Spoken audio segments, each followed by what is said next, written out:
Hey guys, Hey, how's it going? good. Fancy seeing you here. I guess I better start with a bit of a welcome to our community who may be joining us for the first of Made to Create Week.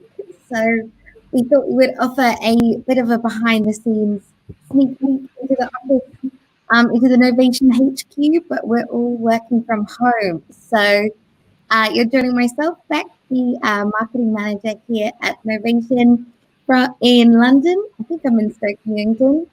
And Danny, could you introduce yourself and tell us a little bit about who you are and what you do? Yeah, cool. So I'm Danny, and I'm a product designer at Novation. I've been working for Novation for almost 6 years now. And yeah, what do? I draw a lot of rectangles and circles, and eventually they turn into products. But no, what I really do is I design interaction of our synthesizers and MIDI controllers. So taking a look at UI, making sure they've got like really good feature sets and that all these features are nice and easy to use. Awesome, thanks, Danny. And Hugh? Cool. So yeah, hi everyone. I'm Hugh, and yeah, I'm a product manager at Novation. So my role really is representing the customer inside the business. So I'll be with a product from its inception all the way through the design, development, and then the lifetime once it's been released. So my role there is to represent the customer and make sure that the correct priorities are chosen, and yeah, really working in between all the teams across engineering and sales and marketing, just to make sure that we're always making the best decision that we can for the customer. And yeah, I absolutely love it. So my background is also in music production and DJing. That's something that I've always done alongside working in music tech.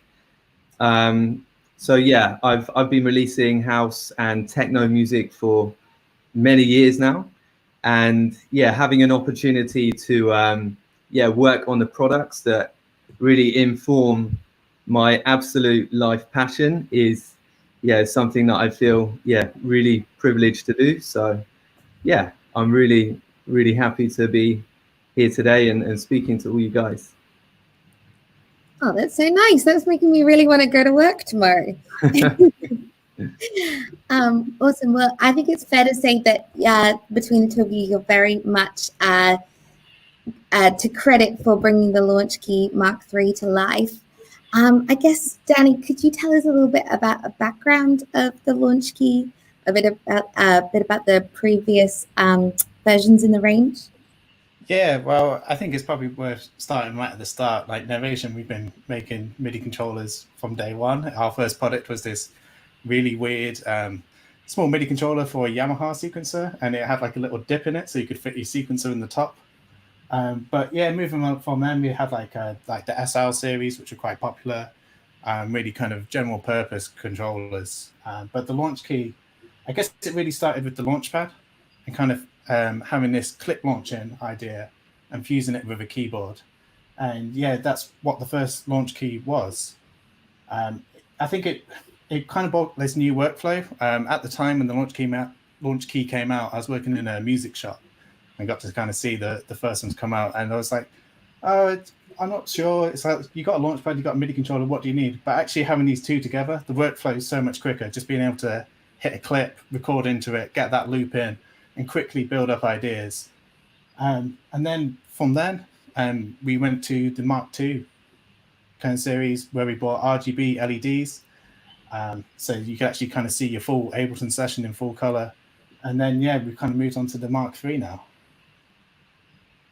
Yeah, I guess that the key thing for me is that the Launchpad, it was such a pioneering and popular product that people were doing some incredible stuff with that hadn't really been done before. It just made complete sense for that to be combined with a keyboard, so you could have your entire workstation and your keyboard, all the control of the DAW, all in one place. So it's really about allowing the user to really interact with that pad surface with their keyboard. So allowing the users to play drums, to launch clips, to control the whole session, everything they need to do. But alongside that is to have that expressive keyboard control, which is just essential to so many people. Yeah.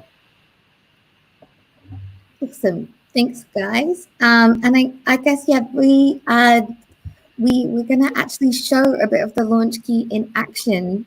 Danny has actually set up a bit of a performance to show everyone some of the features and the functions and how it works. And I just wanted to give a call out to any of our commenters. If you wanted to leave any questions throughout the chat and the performance for Hugh and Danny, we'll get to them at the end. Yeah, and yeah, I can see loads of people commenting from all over the world. So yeah, hi to everyone, wherever you are. Hope you're keeping well. Cool. So.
Awesome.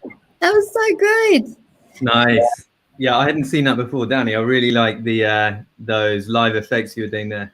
Yeah, thanks. Yeah, that's using some of the custom modes that we've put in the Mark III just to kind of trigger master effect switches. Cool. Yeah, we definitely need to tell everyone how they can get set up to yeah, trigger effects like that as well. I guess we'll get onto that later on when we start talking about the custom modes in more detail. Yeah. Cool. But yeah, really enjoyed that, Danny. Thank you. Ah, no worries. Yeah, it's fun to do. I think I was probably inspired by the hot weather that we're having at the moment to make a nice summery tune. Yeah, just a note, it's absolutely boiling in the UK right now, so all of us are in very warm rooms at the moment. Yeah, it must be such a weird feeling to kind of like perform on it live after like watching it kind of grow out of those squares and rectangles for so long, Danny. Oh yeah, definitely. Like to think like probably maybe a year ago this was just a drawing on a computer, and now it's a real physical product that I can play with. And yeah, we do lots of kind of stuff like prototyping. So all these kind of chord modes, they were kind of working as prototypes. You could kind of play with them, but to have it as a real thing and being able to perform it, it's quite an honor, really. Oh, that's awesome. And I guess it helps you. I noticed you had like the little Ableton screen grab up there. So could you tell us a little bit about its functionality, the Launchkey's functionality with Ableton?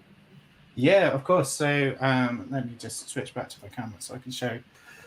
So with Ableton, there's kind of a couple of main areas. So first of all, we've got this session view, and up here we've got all these clips, and this is where I'm launching clips. So if you can kind of hear that beat going on there, and we can do things like mute tracks, bring tracks back in. We can stop tracks. So I'm just going to take out this little sensor, and I can also solo.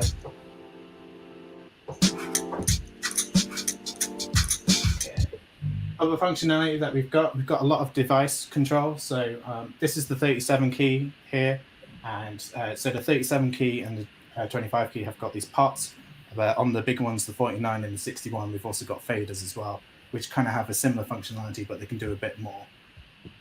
But at the top here, we can do things like control devices. So at the beginning, I was using this to control, if I go to one of my synths, I'm not sure you can see the screen, but if I turn this knob,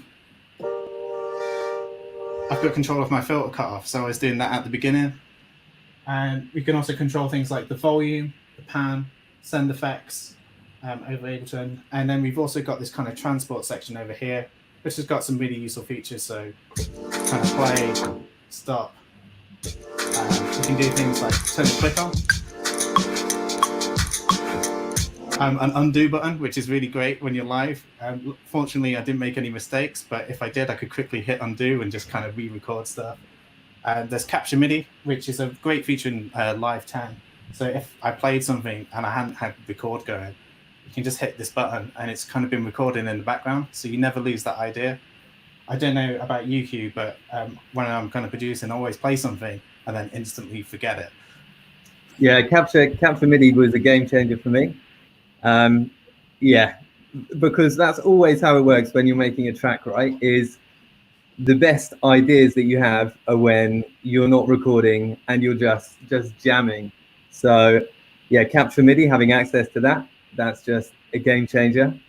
And yeah, coming out with Launchkey now means we're able to take control of all these exciting new Ableton features as well. Yeah, for me, that feature is up there. Yeah, some of the other things that we've got in here for Ableton, quantize. I did that when I played the drums in. I just quickly hit the quantize button after, just to tighten up that performance. And then I kept the hats kind of loose over the top, so it still had a bit of a groove. And yeah, recording.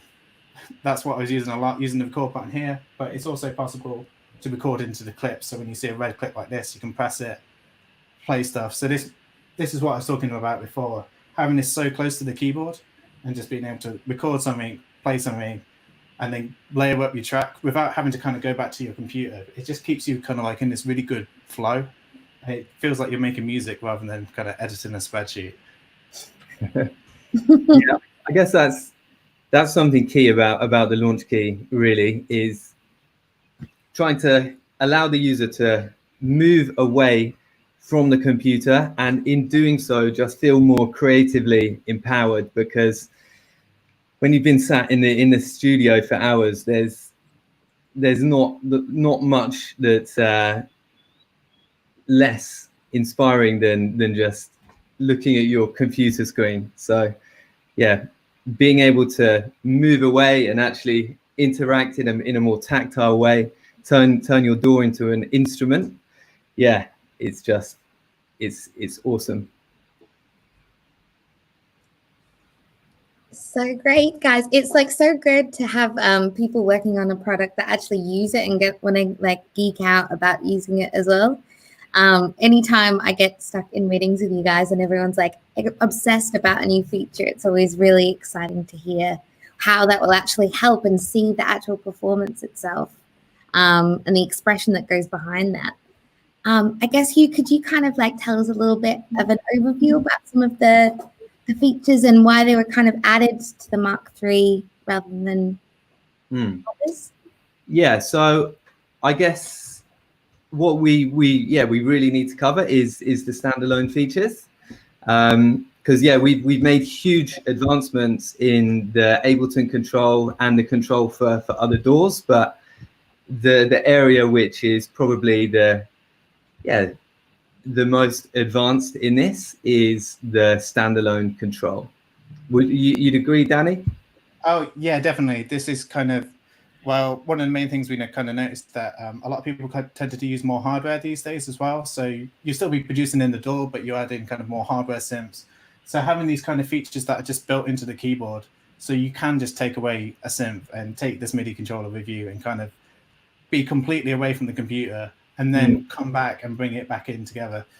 That's it, yeah. And the other point is, when we say standalone functionality, it's not just about interacting with hardware.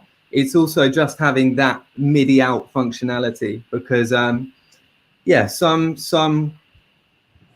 let's say some software ecosystems do offer these kind of creative tools, but if you're within an ecosystem, then you're not able to actually use that with all of your software. Whereas by putting these creative tools into a standalone unit, it just means it's plug and play. So you can plug it into your DAW and just interface with any plugin that you want to. So it's super powerful. So yeah, we could get into those features a bit. So a key thing is the arpeggiator. So yeah, that's the arpeggiator that was also used in the Launchkey Mark III, which was received really well, and it's got some interesting, more generative features to it.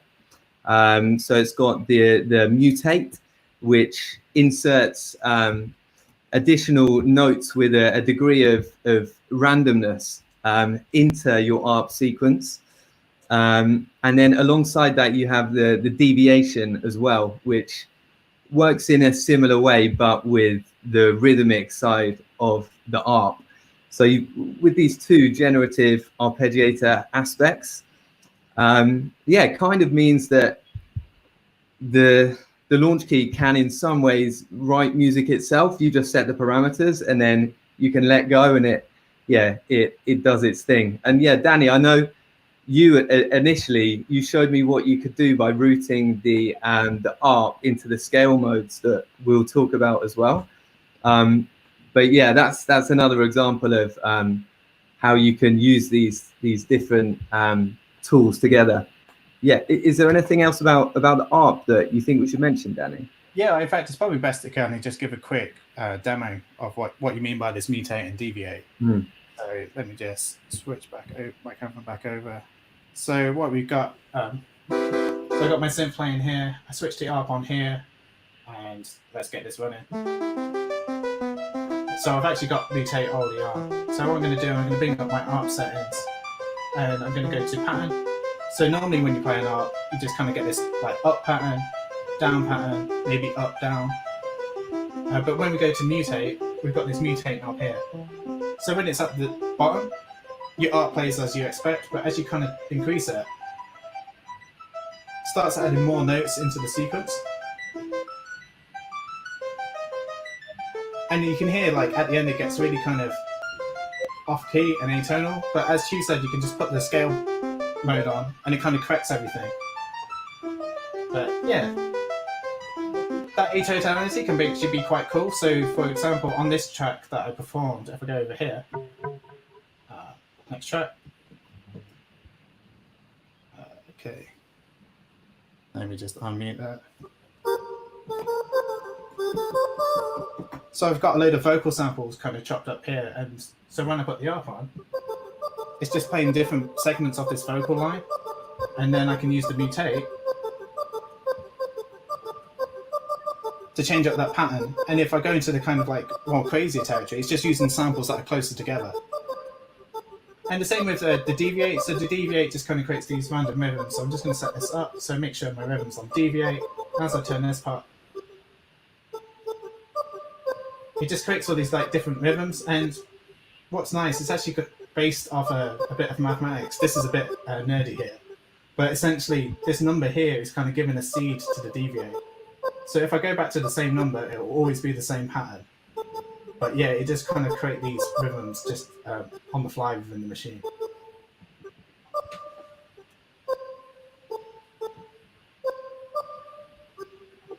Cool. Nice. Yeah, thanks for that, Danny. Oh yeah, I really like that vocal sample. Was that a sample or a synth? That's just a sample, but I'm just kind of adding a decay, so it sounds a bit more kind of synthy. Cool, nice. Yeah, and there's also one other additional ARP feature in the Launchkey. So because we've now got a screen in the Launchkey, as opposed to the Launchkey Mini that didn't have a screen, it's meant that we've been able to introduce a new feature called ARP Control Lock. So with ARP Control Lock, it means that you can long press the ARP button, and then it's going to lock all of your ARP controls to on. That's on the pots and on the pads. So yeah, that means that you can really get into it, one-handed jamming. You can just go wild with an ARP jam, which is a lot of fun to do. Yeah. Genre, ARP jams. What's that? It's a whole genre, the ARP jam. But yeah, it's easy to get carried away. Yeah. So yeah, we can talk about some of the other new standalone MIDI out features that we've got. So yeah, I guess should we talk about the scales, because we've kind of begun venturing into that. So the scale mode is we've got 8 different scales on there, and they kind of range from your basic kind of major, minor, pentatonic scales and a few of the modes. And if you can't play keys, this is perfect. You can just hit any note and it's going to play the correct note for you. So it's kind of fun. But even like if you are a kind of skilled keyboard player, you can just like try playing something in a completely different key, and it'll just generate all these different ideas for you in a kind of really nice way. And what's fun about the scale mode is a lot of stuff kind of interacts through it. So we saw earlier with the mutate, like being able to tame those crazy mutations and putting that into a scale, which sounds a little bit more musical. That's a lot of fun. And there's also some of the things which we'll get on later with some of the chord modes kind of feeding into the scaler as well. So you can create this huge palette of chords very quickly. Nice. And yeah, for me personally, like I'll hold my hands up and say I'm not a great pianist. So I love to make music and love to release music, but I'm always looking for ways that I can find shortcuts to musical knowledge. So the scale modes and the way that the ARP and the chord modes interact with that's all really exciting to me on a personal level as well. Yeah. Cool. So yeah, we could talk about the chord modes now. Yeah, in fact, I'll probably best share my screen again. I'll go through some of these. So what we have on here, we do have, there's 3 different chord modes. So the first one is what I was using at the beginning. So this is scale chord. And what this does, it changes your pad area here into chords. And this is based on the scale that we're in. So currently I've chosen the scale of D minor, and it's going to generate a chord palette for me in D minor. And then as I go down through this chord bank, so I can press the down button here, the chords kind of get a bit more jazzier. It's probably the easiest way to describe it. So we've got these triads at the beginning, which is your kind of like basic 3-finger chords. And then we move on to sevenths.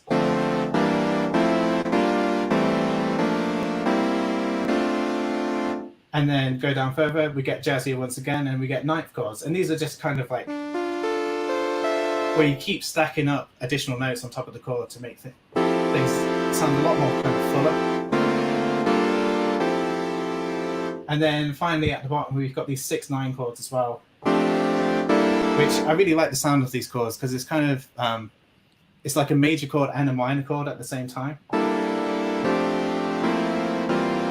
And it just makes this kind of lovely, kind of cloudy kind of sound.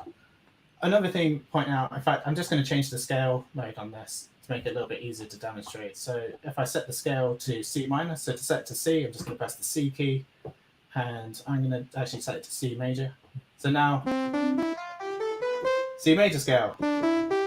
If I play the black notes, you can hear there's nothing kind of going out of key there. One of the things that I kind of found I kind of struggled with at the beginning, and I think it's a common problem in music, is people don't really know how to do kind of inverted chords. And inverted chords is kind of really key to make things sounding smooth. So instead of kind of doing that kind of huge, big kind of pitch jumps, you might play that chord sequence as where you kind of put that high note just below. And that's what we've got on the chord pattern here. Which is nice because it keeps all your chords within like a couple of octaves, and it just makes everything flow a little bit nicer into each other. So that's the scale chord mode. If you feel a bit more advanced, we've got a user chord mode.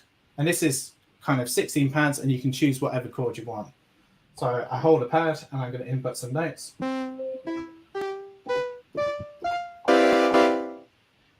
I actually hit a wrong note there, so I'm going to hold this button and I can delete it. So let's try that again.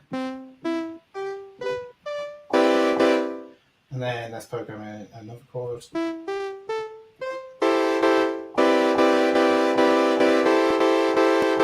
And I can build that up to whatever I want to be. But you can also kind of hack this mode as well. And you can even kind of create your own custom scales if the scales on here aren't to your liking. So I could go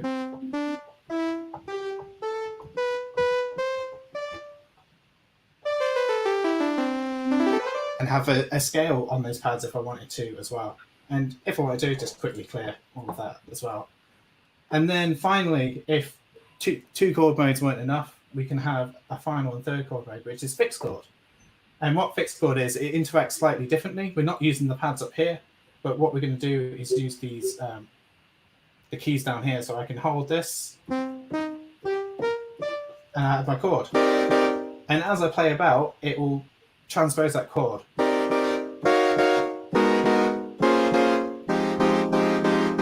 Which is kind of like the classic sound of like Detroit techno, Chicago house, where those guys were just sampling chords off records and then using the sampler to pitch it up and down. But what gets really fun is that we can do things like add the scale mode back on.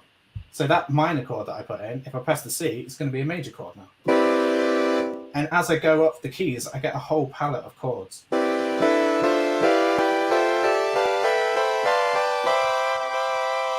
Which is pretty cool. And there's other things that we can do with the fixed chord as well. It doesn't have to be for chords.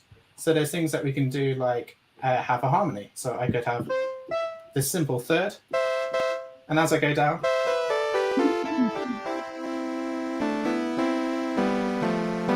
it kind of harmonizes a lead line for me. And yeah, that's the chord modes. Cool. Thanks, Danny. So yeah, love that. And yeah, there was a couple of things that I thought we could mention that are relevant. So the pads now have polyphonic aftertouch on them. So you can make some really interesting assignments alongside those chords as well. If you want to. And the other thing which is super cool is that the keyboard and the pads can be routed to separate MIDI channels. So yeah, you could have your pads going to some strings or a pad, and then you could have your keys routed to your lead synth, and just really create an amazing texture of different sounds, all from the keyboard. Yeah, that's a really good point here. Like, it's kind of fun to be playing both at the same time. You might notice on the design, we moved the pads over to the left-hand side, which allows you to kind of play chords where you'd naturally play them in your left hand, but you can play them single-fingered and then have the scale mode on, and kind of, yeah, it's really nice to be able to play the chords and the like lead line or like a vocal line at the same time, and kind of try out things in context rather than having to constantly record something, try something, go back, do it again. That's it. Yeah, I'll definitely be using that one a lot. So yeah, what else have we got? We've got the navigate mode. So that's something completely new for Launchkey, which we're thrilled to have been able to implement. It certainly wasn't easy, but yeah, we managed to make it happen. So basically, now on the Launchkey, we have a button which has 3 dots on it. When you click this button, you go into navigate mode. And navigate mode means that your Launchkey is now also a computer keyboard in some ways, because you have access to an up, a down, left, a right, and enter, as you would on your computer keyboard. And this can be useful in many ways when you're producing and you want to stop yourself from going back to the computer. So one of the key ways that this is going to be really useful is for when you want to change presets. So yeah, a lot of you will know that almost all soft synths implement preset changing with the up and down arrows. So all you need to do is load up your soft synth, go to the preset browser, and then generally you're able to browse through presets with the up and down arrows, and people normally do that on their computer keyboard.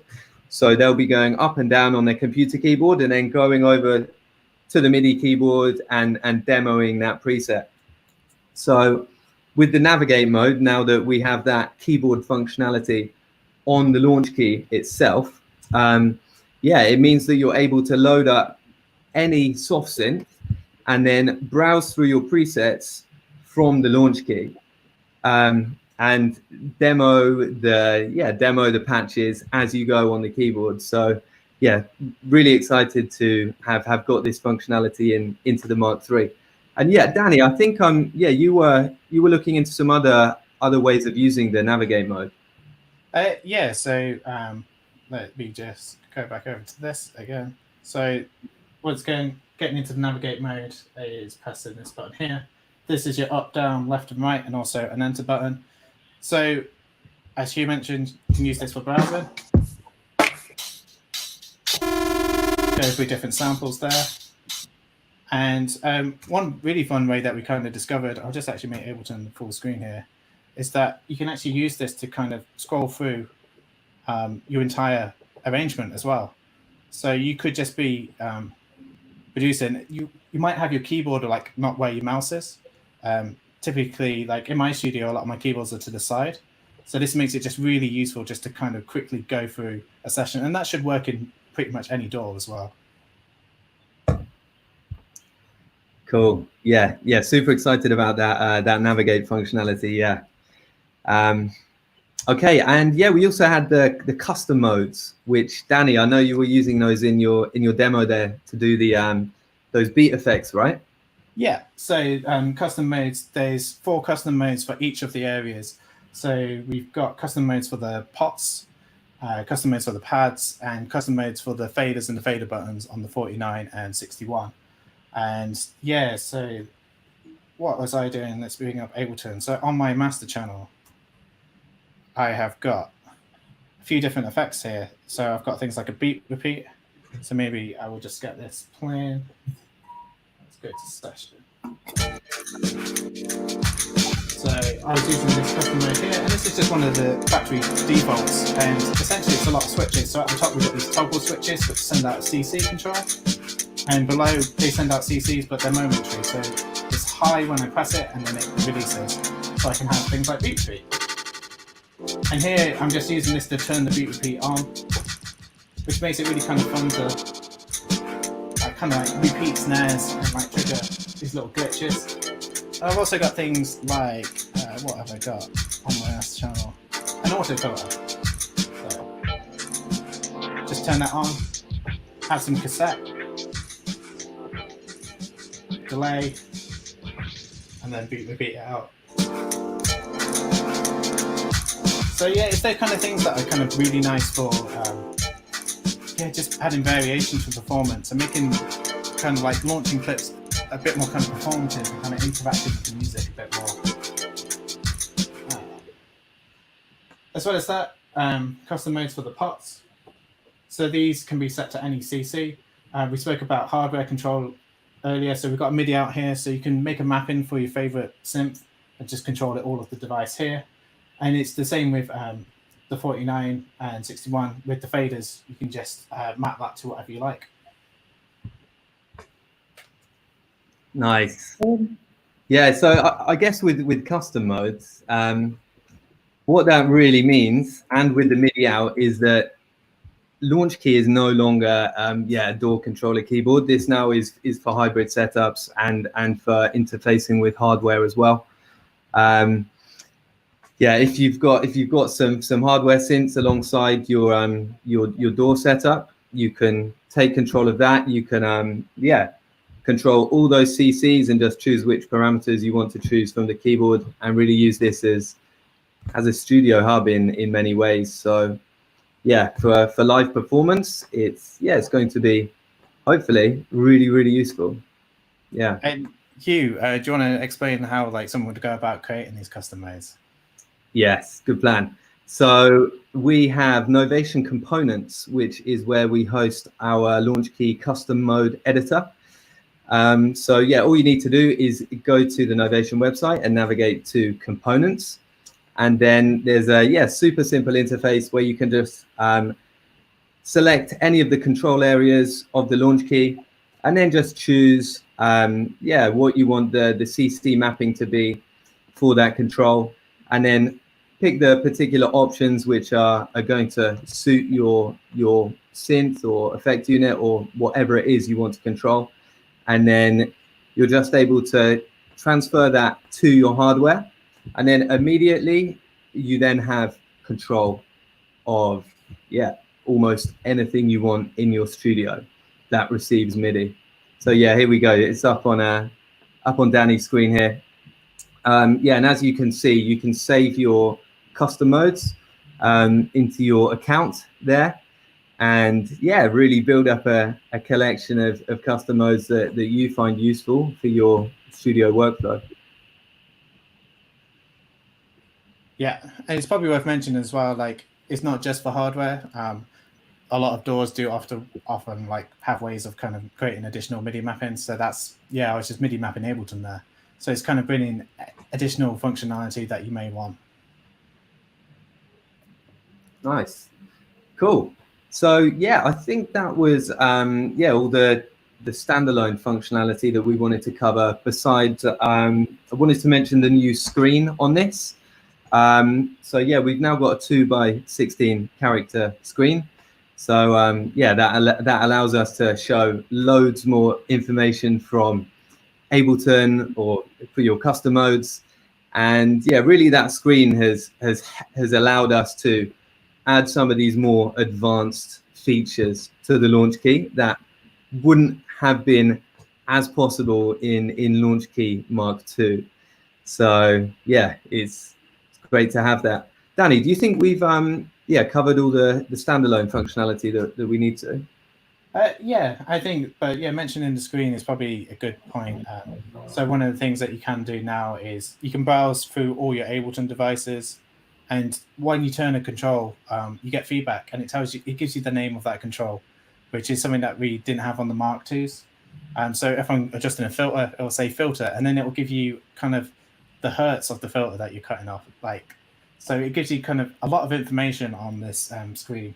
And even just useful things like when you go through tracks. As I was going through that performance, I knew I was on the correct track because it was telling me where I was. I didn't have to look at the computer at all. Nice. Yeah, that's it. I guess the screen is just another way of helping people to get away from the computer and just feel more creative and be more interactive. Yeah. Yeah, I guess we covered a little bit after your performance, Danny, but could you guys tell me a little bit about how it integrates with Ableton and it's managed to get that much features from the door? Yeah, definitely. So yeah, we work closely with Ableton to develop a really deep integration for this keyboard. So yeah, it's safe to say that this is the deepest integration of Ableton Live for a keyboard in this category, which we're really excited about. So you can really browse your session and control anything that you want inside it from the keyboard now. So you won't need to be using your computer so much now with this keyboard. Yeah. As Danny said, a lot of that feedback from Ableton is also going to be shown on the screen as well. So you're really focusing on the keyboard while you're producing. We talked about capture MIDI earlier, right? So yeah, that's one that we really wanted to get onto this keyboard, right, Danny? Oh yeah, definitely. As soon as Ableton kind of came that out, that was one of the first questions that we kind of asked. Is like, can we stick this on the controller because it's such a good idea? And yeah, I think one of the things you mentioned was being able to control everything. This is definitely the deepest kind of control that we've got. So jumping over to here. So I've just brought up an operator synth, which is quite a complex kind of like FM synth that comes with Ableton.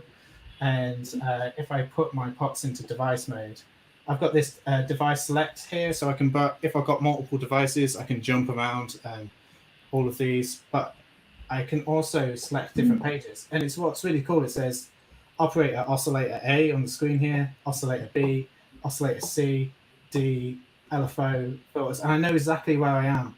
And when we kind of first got the script back from Ableton, this was one of the first things I tried because operator is like one of their most complex synths. And I could just program it all without even having to touch Ableton at all. And it's a joy to program. Nice. I just realized there's something that we didn't mention in the standalone section as well, which makes a lot of sense for us to talk about, which is we now have a 37 key in the range. Oh, yes. Yeah, that's a really good point. There's not many 37 keys out there. Yeah. And I don't know why. It's such a good size. It's like the best kind of combination of enough keys to do really kind of nice chord voicings or be able to play kind of a nice range of notes, but it's still kind of compact enough to kind of fit on your desk and not have to have like a keyboard stand. And what we've done for the here we go, there we go. What we've done for the 37 key is move the wheels to above the keyboard here. What that means is we're saving all this space on the left side of the keys. So the aim of the 37 is to really provide more of a small form factor version of the Launchkey, but still provide as many keys as possible. So yeah, we're excited about this one, and obviously we've had prototypes of these in the office for quite a while now, and most of us are music makers at Novation, and everyone's been saying, yeah, I definitely need a 37. So it's hopefully going to be quite convenient for people who don't have too much space but also want as many keys as possible. So we were talking about Ableton. I guess one other thing that I wanted to mention was how we kind of have this modular workflow on the pots, the pads, and the faders, how you can select your different modes and really create a layout that works for you. So yeah, if I pull up a 49 here, you have your fader section, your pads, and then your pots.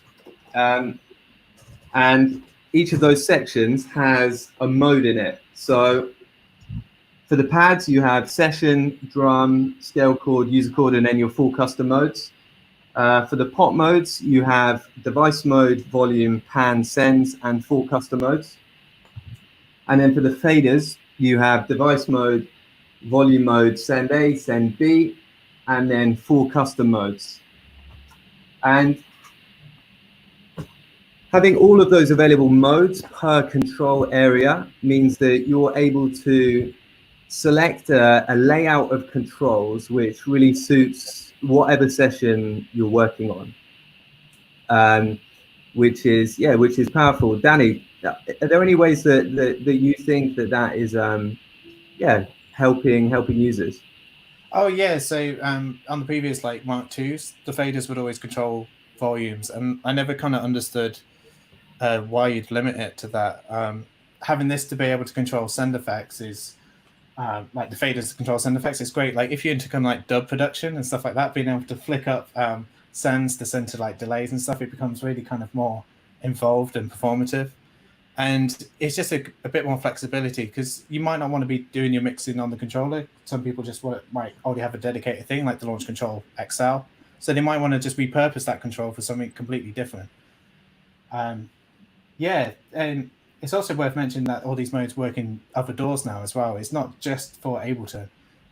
We have got some things like we've got a dedicated Logic script, which will give you a lot of functionality, give you the same things like controlling your volume, pan, sends, selecting tracks, record, Logic's version of capture audio. And you can also do all those kind of really nice things like having the undo, having quantize, and certain things. And also take over Logic smart control, so you can have device control within Logic as well. And same with Reason as well. The Reason script's quite fun. It also brings additional kind of things to the pads, because obviously in Reason you don't have this kind of like clip-based workflow. So the pads can be used for playing drum machines or even programming drum rhythms, which is actually a lot of fun to play with. Yeah, definitely. Yeah, really excited about the other DAW support that we've worked on for this keyboard. So yeah, although we've talked about Ableton a lot because we have created an especially deep integration for that, we also have phenomenal control for Logic, Reason, Studio One, Pro Tools, Cubase, and Reaper now. So yeah, for Logic and Reason, we have those dedicated control scripts. That gives you control of almost every control that you're going to need regularly. And then for Studio One, Pro Tools, Cubase, and Reaper, we've worked really hard on our Huey integration. So yeah, using the Huey integration, we've really managed to create a deep integration for those DAWs. So yeah, you're able to fly around your project. You're able to control your mixer, all the transport, all your pans, sends. You can arm and select tracks.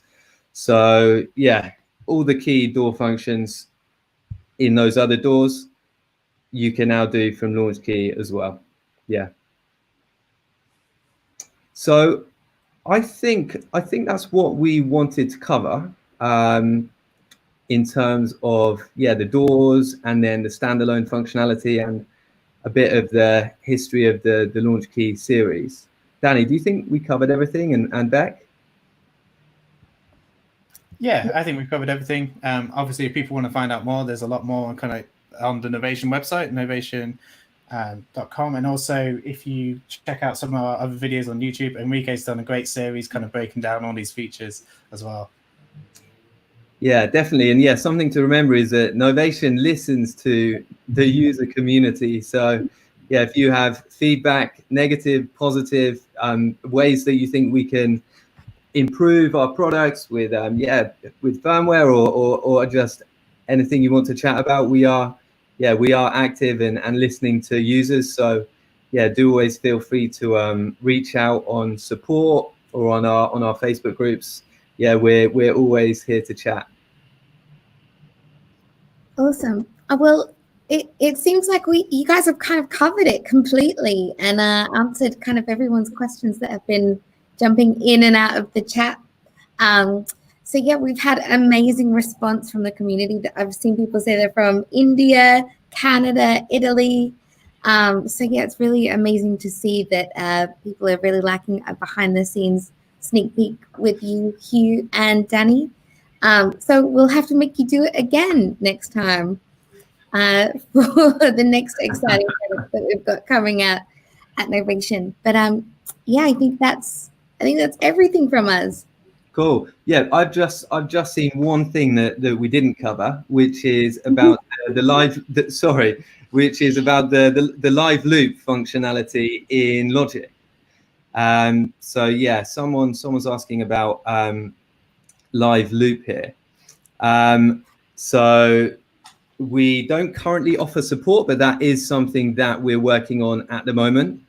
Yeah, as many of you will know, on our launch pads, we are supporting live loop on Logic Pro. So yeah, the plan is that we will expand that onto the launch keys. That's what we're aiming to do. And yeah, that leads on to other expansions for Launchkey. We have we have some exciting ideas in the works for additional Launchkey features which we're going to be able to add. As you might have seen on the Launchkey Mini, we have these 3 mysterious buttons above the keyboard, which have caused some curiosity about what they do. So those are buttons that we reserve for future features.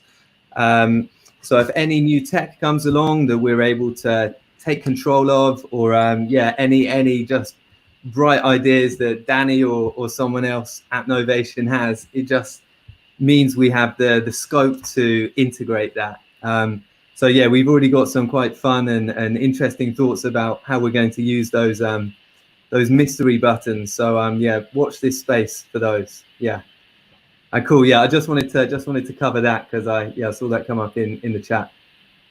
Yeah, I think we've got time for one more question, actually. Let's do it. Can you assign the pads to a different MIDI channel when in chord mode? Yes, you can. And you can assign the drums on a different channel as well. So this will output on 3 different MIDI channels. And it's even possible to have your custom modes outputting on different MIDI channels as well. So that you can control a lot just from this one device without having to go into the settings. But even if you did need to, the settings are really quick to access. So you can quickly change your channels and be controlling different things. Awesome. A final little tip across the line there. Well, thanks so much, guys. Yeah, you're welcome to pop through questions, and our customer support team can help out too. And definitely check out our social media for some more feature videos for Enrique's awesome performance too.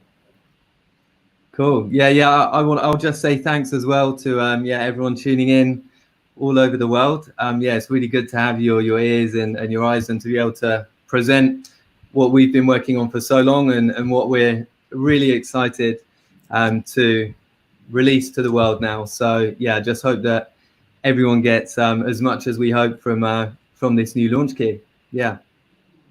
Yeah, thanks to everyone out there. And also, I'm really looking forward to the rest of Made to Create week as well. It's got some good panels coming up, which I'm looking forward to tuning into. That's it. Yeah. Beck, what's the plan for Made to Create? So tomorrow we'll be back with a music panel from featuring different artists from all across the world and from different corners of the music industry as well. So we'll be able to hopefully give you guys some additional tips, and you'll be able to learn from some other musicians too. Cool. I can't wait. I'll be tuning in. Thanks, guys.